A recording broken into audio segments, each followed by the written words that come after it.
Assalamualaikum warahmatullahi wabarakatuh. Sobat RH sekalian, jumpa lagi kita di channel yang keren ini. Keren cadas. Ya, sobat RH sekalian, menjelang Isya ya, tetapi kita sesuaikan dengan jadwal pukul 19.00 kita live. Ini lewat 19.03 sudah. Jadi ini ada hal yang menarik sobat RH sekalian, berita mengenai pasar pramuka dan Profesor Paiman.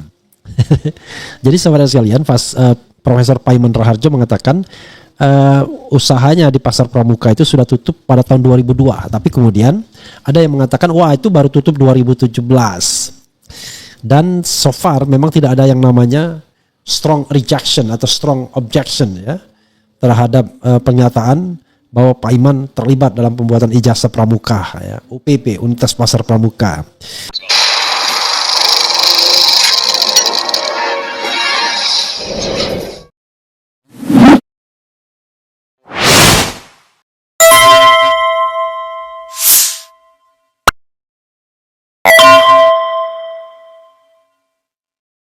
Oke, coba kita lihat ya dari berita Infotech di sini dikatakan. Coba kita lihat ya, sobat daerah sekalian. Oke. Di sini Paiman Raharjo ngaku tutup kios di Pasar Pramuka pada 2002, tapi ada info tetap aktif hingga 2017. Infotech, info Aceh ya, infoaceh.net. Oke, coba kita bacakan ya. Sebuah pengakuan mengejutkan datang dari Profesor Dr. Paiman Raharjo, mantan Wakil Menteri Desa era Jokowi yang mengaku pernah memiliki kios pengetikan dan percetakan di Pasar Pramuka. Pengakuan ini ia sampaikan dalam pesan WhatsApp pribadi kepada mantan Menpora Roy Suryo yang kini kembali menjadi sorotan usai menggulirkan isu dugaan ijazah palsu Presiden Joko Widodo. Namun bukan hanya pengakuannya soal kios yang menghebohkan publik, melainkan juga permintaan maafnya secara pribadi kepada Roy Suryo karena pesan WhatsApp sebelumnya yang dinilai berbau intimidatif. Dalam isi pesan yang dibacakan Roy Suryo di kanal YouTube Sentana Podcast, Paiman Raharjo menyampaikan permohonan maaf melalui pesan WhatsApp. Yang terhormat Mas Roy Suryo yang saya cintai, mohon izin dan maaf Mas terkait WA saya pada Mei 2022. Tidak ada maksud apa-apa, hanya saran dari sahabat. Tidak ada niat intimidasi, tulis Paiman dalam pesan yang dikirimkan pukul 08.37 pagi Rabu 25 Juni. Ia juga menegaskan bahwa dirinya adalah orang kecil dan rakyat biasa yang tidak memiliki kapasitas untuk menekan siapapun. Paiman bahkan menyebut dirinya merantau ke Jakarta hanya bermodal lulusan SMP dan sempat menjadi tukang sapu serta satpam sebelum berkarir sebagai dosen. Oke, kita dengarkan dulu ya sobat daerah sekalian, azan dari Habib Hanif yang sangat indah.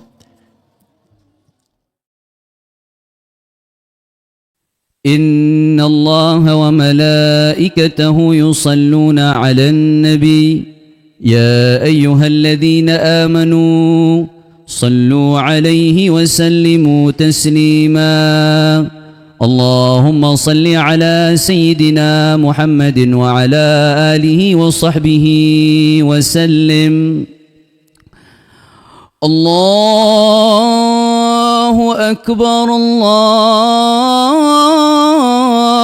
أكبر الله أكبر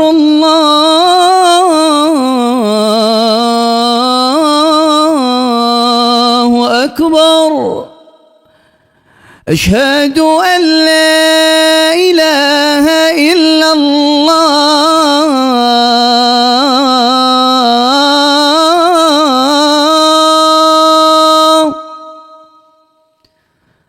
أشهد أن لا إله إلا الله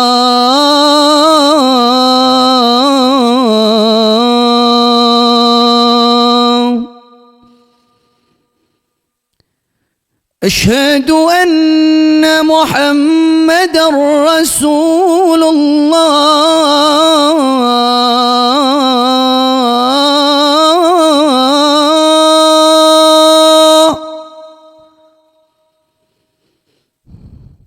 أشهد أن محمدا رسول الله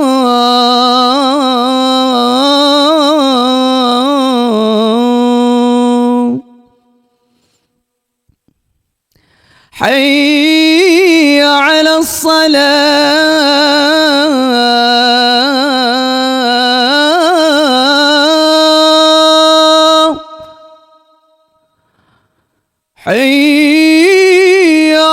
الصلاة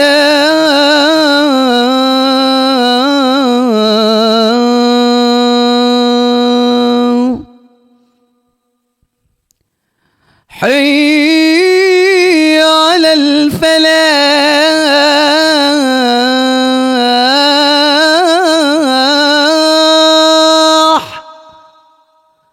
حي على الفلاح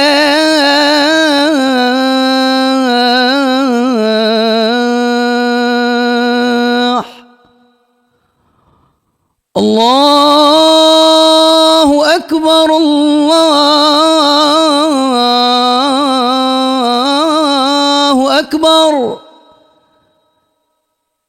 لا إله إلا الله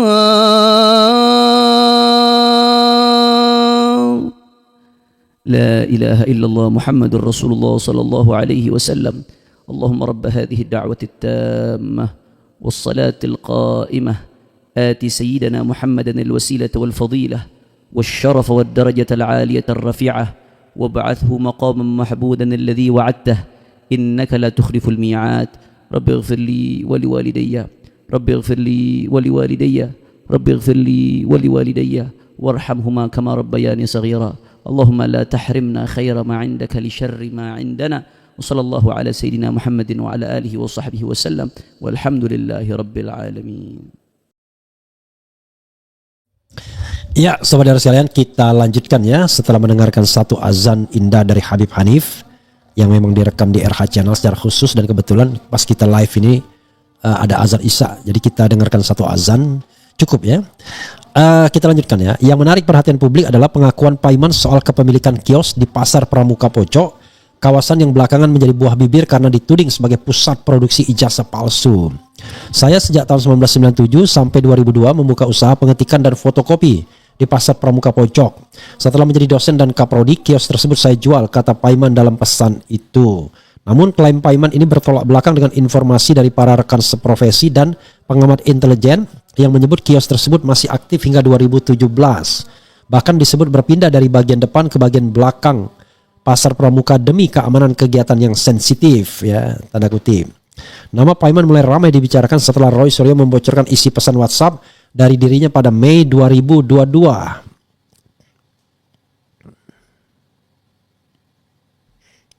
Dalam pesan itu, Paiman dinilai mencoba menekan Roy agar berhenti mengangkat isu ijazah Presiden Jokowi.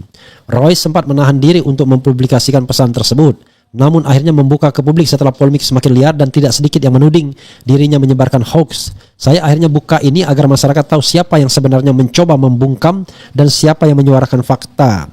Saya tak ingin rakyat Indonesia dibodohi, tegas Roy dalam wawancara di podcast tersebut. Pengamat intelijen Sri Rajasa menyebut bahwa pengakuan Paiman yang mengaku pernah memiliki kios percetakan justru menjadi blunder politik. Jika dianalogikan sebagai pertandingan sepak bola, Profesor Paiman seperti bek tengah yang mencetak gol bunuh diri ke gawang sendiri, ujarnya dalam artikel yang viral di media sosial. Oke. Apalagi lanjut Sri, Paiman dikenal publik sebagai figur akademik dan mantan pejabat negara, sehingga setiap pernyataannya memiliki beban etika dan kredibilitas tinggi. Netizen pun tak kalah heboh menanggapi drama ini. Banyak yang mengapresiasi sikap Paiman yang akhirnya meminta maaf dan jujur soal latar belakangnya, namun tidak sedikit pula yang sinis dan menyindir bahwa permintaan maaf itu terlambat dan hanya menyelamatkan citra, ya. Ibarat lagu terlambat sudah kau datang padaku. Kiosnya dari 1997 sampai 2017, katanya cuma sampai 2002. Kalau memang sudah dijual, mana bukti akta jual belinya, tulis akun @ra_h. Gelar profesor bukan jaminan bebas dari tekanan publik, tapi kita hormati keberaniannya meminta maaf, tambah akun @rakyatber_. Meski telah meminta maaf dan mengakui usaha percetakannya, pernyataan Paiman belum sepenuhnya meredakan polemik. Banyak pihak mendesak agar DPR atau lembaga berwenang segera menyelidiki dugaan jaringan percetakan ijazah ilegal, jika benar ada hubungannya dengan kasus yang lebih besar. Roy Suryo menyatakan ia belum akan membawa perkara ini kerana hukum, namun tetap siap jika dipanggil untuk memberikan klarifikasi atau kesaksian jika diperlukan oleh otoritas. Kebenaran harus diungkap, jangan ada lagi tekanan terhadap suara-suara yang mengungkap dugaan pelanggaran, ujar Roy. makin kesini makin salut saya sama Profesor Yo ini, makin nekat ya. Artinya makin nggak dia pikirin ya bagaimana konsekuensi dan lain sebagainya. Bagus, good ya, good ya. Begitu, ini ada lagi ya. Ya coba kita lihat lagi. Wah, ini malam Sabtu ya. Begitu presiden datang disambut oleh wakil ketua DPR Dasko. Jadi tugas wakil ketua DPR adalah menyambut presiden. Nah, ini keliru sesungguhnya ya. Kalaupun ada hubungan baik partai, ini bukan acara partai, ini acara kenegaraan. Tapi ya susah. Kalau saya mengkritik itu bukan karena tidak suka, saya hanya ingin menempatkan masalah itu pada proporsinya. Kadang-kadang kan kita nggak mau dibatasi peran kita. Padahal peran kita itu dibatasi oleh jabatan kita. Dan jabatan itu ada fasilitasnya. Oh, saya nggak perlu fasilitasnya. Kalau Anda nggak punya jabatan, Anda juga tidak akan mendapatkan yang lain-lain juga, gitu. Jadi saudara sekalian, menarik ya. Kita kembali kepada Profesor Paiman ini. Jadi kalau kita lihat ya, agak ada pertanyaan besar ke Paiman ini. Kenapa? Kok terkesan dia tidak terlalu tidak terlalu strong oppose, strong objections, strong rejection terhadap isu yang berkembang, malah mengatakan ikhlas, cobaan dan lain sebagainya. Kan harusnya tidak bisa begitu. Bagaimana kita bicara ikhlas dan cobaan? Itu bukan ikhlas dan cobaan, tetapi itu sesuatu yang perlu diklarifikasi. Karena ini sudah mengarah kepada sebuah tindak pidana. Apalagi kemudian muncul berita yang mengatakan bahwa kiosnya itu tidak tutup 2002 tapi 2017. Nah, ini perlu dilihat kan. Karena kalau dia pasrah begitu, orang justru bertanya-tanya, ini jangan-jangan dia ingin meredam api biar tidak terus membesar kan begitu. Tapi kalau memang tidak benar letupan itu, ya dia harus padamkan, ya kan? Begitu sobat era sekalian. Coba kita bacakan ya komentar sobat era sekalian terkait dengan hal ini.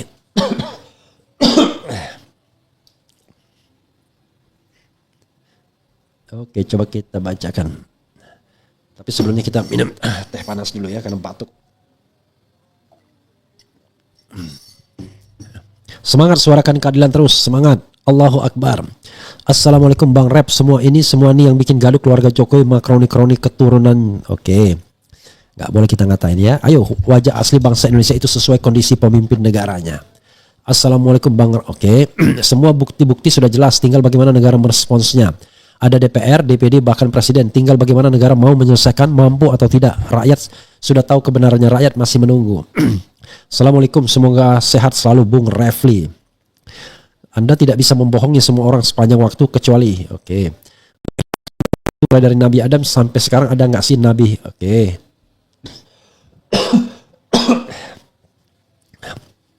Menjelang Pilpres 2014, banyak rakyat Konoha terhipnotis dengan gaya pencitraan Jokowi akibat media TV yang disogok oligarki. Memberitakan Jokowi sebagai sosok sederhana, merakyat dan pelopor mobil SMK. Sudah agak jelas benang merahnya Paiman kerjasama dengan geng Solo. Kalau ini dilidik sama Mabes pasti ketahuan. Cuman apakah mau Mabes Polri-nya ini yang repot? Tantang Paiman untuk sumpah mubahala untuk membuktikan kejujuran ucapannya dia. Apa lagi?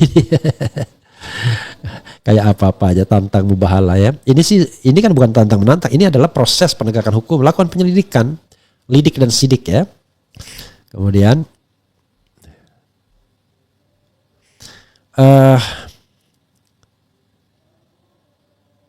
akun topi merah mohon backingan Bung RH dari intimidasi termul, boleh dicek. Coba kita lihat ya. Kemudian kertas ijazah itu kertas biasa yang bisa didapat di mana-mana, bukan kertas uang. Refli Harun pergi ke tempat fotokopi pun mereka bisa desain dan ngeprint ijazah. Wah, sungguh luar biasa ya. Kemudian cara cek ijazah asli itu gampang. Cek aja web dikti. Saya cek nama RH ada sebagai dosen Untar beserta gelar ijazahnya. Ya, tapi saya nggak aktif sekarang. Jadi saya memilih untuk tidak aktif. Kenapa? Saya kasihan universitasnya nanti ya, karena saya terlalu kritis nanti dia diikut-ikutan. Tapi saya masih tercatat resmi di sana ya sebagai dosen dan ada juga NIDN-nya ya, nomor induk dosen nasionalnya di sana ya. Kemudian Agus Prianto, what happened with you Agus Prianto ya? Sangat berat perjuanganmu para pencari kebenaran, musuh terkuatmu adalah Mabes Polri ya. Maju terus, pantang mundur, merdeka. Saya curiga orang-orang yang membabi buta membela Jokowi itu satu organisasi T, apa T ya. Terbaru Janes Yahan jadi detektif di Pasar Pramuka. Jokowi harus segera ditangkap dan dibawa ke Nusa Kambangan. Tidak ada maaf, enak aja orang sudah merusak sistem, bikin utang banyak, bikin rusak lingkungan dan acuh terhadap kasus kilometer 50 dan Kanjuruhan. Bukan acuh ya, tak acuh. Karena acuh itu artinya mengindahkan. Tapi kalau tak acuh tidak mengindahkan, tidak peduli ya. Kalau acuh itu justru peduli. Rasanya saya agak pesimis dengan cara kerja ... Adili Mulyono, perusahaan alam tambang nikel. Para ternak dari mulai rakyat miskin, konglomerat, pejabat, pengusaha semua kompak bela junjungannya. Kemudian apa lagi? Undang Topi Merah podcast Bang, dia jago bahasa pemrograman Python untuk meneliti jasa Jokowi dan sistem operasi Linux untuk menelusuri akun Fufu Papa yang jejaknya dihapus semua. Kemudian diam. Jadi topi merah itu saya bukan tidak ada. Nanti dihubungin dengan topi merah, kan ada ininya di about-nya ya. About-nya dia. Apalagi dia diserang kasihan kan, dia anak kecil tuh sebenarnya. Ya sahabat sekalian, itu saja ya.